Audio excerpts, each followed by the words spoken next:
बिस्मिल्लाहिर्रहमानिर्रहीम। अस्सलामुअलैकुम। ज़ायक़ा पकवान 786 में आपको खुश आमदीद कहते हैं। उम्मीद है आप सब खैरियत से होंगे। आज हम आपके साथ रेसिपी शेयर कर रहे हैं रमज़ान मुबारक के हवाले से चाट मसाला। तो चाट मसाला बनाएंगे, रेसिपी पूरी देखिएगा, अच्छी लगे तो लाइक और शेयर कीजिएगा। और तो रेसिपी शुरू करते हैं। यहाँ पर मैंने देखे 3 टेबल स्पून सूखा हुआ धनिया ले लिया है साबित, ये हम इसमें डालेंगे। और 1 टेबल स्पून भर के मैंने यहाँ पर सौंफ ले लिए और 2 टीस्पून यहाँ पे ज़ीरा ले लिया है। 4 मैंने सूखी मिर्च ले ली है, ठीक है। और 1 टीस्पून काली मिर्चों का इस्तेमाल किया है, ठीक है। अगर आप चाहें तो टोटल काली मिर्चों में भी चाट मसाला तैयार कर सकती हैं। 4 अदद यहाँ पर लौंग ले लिए मैंने, ठीक है। अब हम क्या करेंगे, सिर्फ इन्हीं मसालों को हम पहले ड्राई रोस्ट कर लेंगे, ठीक है। इसका क्या फ़ायदा होगा कि इसकी एक तो नमी भी निकल जाएगी, दूसरे इसकी अच्छी सी खुशबू रिलीज़ होगी और ये ज़्यादा अरसे तक चलेगा। तो इसको हम ड्राई रोस्ट कर लेते हैं। पहले फ्लेम हमने यहाँ पर ऑन कर दिया है और इसको थोड़ा सा करेंगे हम, ज़्यादा इसका कलर हमें डार्क नहीं करना। बस जैसे ही खुशबू आने लगेगी ना तो बस हम इसको हटा देंगे यहाँ से।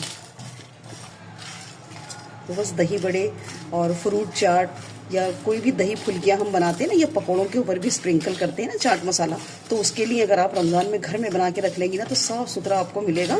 बाज़ार से तो कुछ समझ में नहीं आता कि क्या क्या उन्होंने डाला होता है और ना कोई जायका आता है। पर्सनली मुझे तो पसंद नहीं है।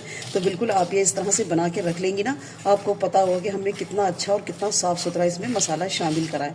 और देखिए वही मसाले हैं जो हमारे किचन में मौजूद होते हैं, कोई भी ऐसी चीज़ नहीं है जो आपके घर में मौजूद ना हो। तो ये बस बना के रख लें, 2-3 महीने आराम से चल जाएगा, बल्कि इससे भी ज़्यादा इसकी शेल्फ लाइफ बढ़ जाएगी। तो बस ये रोस्ट हो गया, हम इसको हटा लेंगे। अच्छी सी खुशबू इसमें से आने लग गई है। तो हम क्या करेंगे, फ्लेम को करेंगे बंद और इसको पहले ठंडा कर लेंगे और उसके बाद इसमें हम बाकी मसाले शामिल करेंगे। चलिए ये ठंडे हो गए मसाले, हम इसको डाल देंगे मिक्सी के जार में।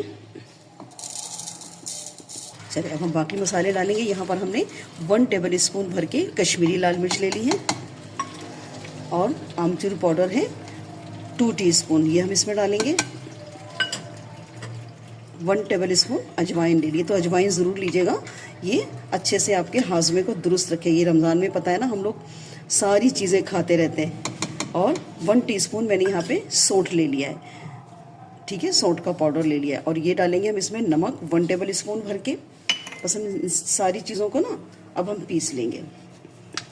बस अगर आप चाहें तो इसमें टार्टरी डाल लें, यानी कि साइट्रिक एसिड, लेकिन मैं नहीं डाल रही हूँ क्योंकि हम घर में बना रहे हैं तो हमें वो नहीं डालना है। उससे क्या होता है कि ना गला भी ख़राब हो जाता है। हम लोग शरबत पीते हैं, ठंडा यख पानी पीते हैं, तो टार्टरी होने की वजह से क्या होता है कि हमारा गला ख़राब हो जाता है। तो मैंने इसमें टार्टरी का इस्तेमाल नहीं करा है, इसमें सिर्फ मैंने आमचूर पाउडर डाला है। बस मसाला हमने पीस लिया है और देखें ये जो मसाला देखें थोड़ा सा ना दरदरा होता है। अगर आप चाहें तो इसको ना छन्नी से छान लीजिए, बारीक छन्नी से, तो ये ज़्यादा बारीक हो जाएगा। लेकिन मैं कहती हूँ इसको छानने की भी ज़रूरत नहीं है, ये वैसे भी अच्छा है। बहरहाल आप छान सकती हैं इसको। तो बस ये छोटी सी रेसिपी सी जो हमने आपसे शेयर की। रेसिपी अच्छी लगी तो लाइक और शेयर कीजिएगा। मिलते हैं नेक्स्ट वीडियो में एक नई रेसिपी के साथ। अल्लाह हाफिज़।